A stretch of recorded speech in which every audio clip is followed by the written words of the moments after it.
अस्सलाम वालेकुम बच्चों, कैसे हैं आप सब। आज मैं आपको आसान कायदा पहला कदम का सफ़ा नंबर 33 करवाऊंगी। तो सफ़ा नंबर 33 खोलें।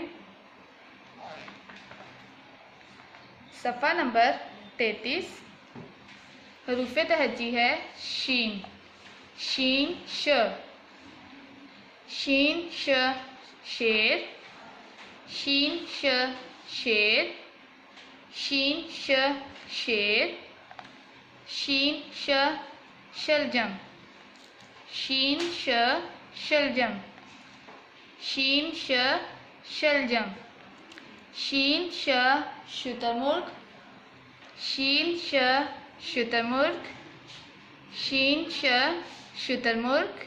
दोबारा पढ़ते हैं। शीन श शेर, शीन श शेर, शीन श शलजम, शीन श शलजम, शीन श शुतुरमुर्ग, शीन श शुतुरमुर्ग।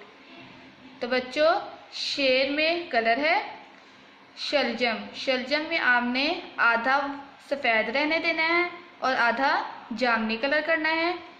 इसके पत्तों में सब्ज़ यानी हरा कलर करना है। शुतुरमुर्ग में आपने काला और भूरा कलर करना है। तो बच्चों, आपकी बुक पे शीन लिखा हुआ है, तो इसके ऊपर पेंसिल फेरें। शीन,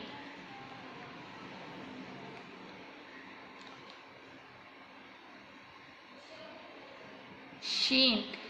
तो बच्चों, इसे बार बार पढ़ें, याद करें, पेंसिल फेरें और रंग भरें। अल्लाह हाफिज़।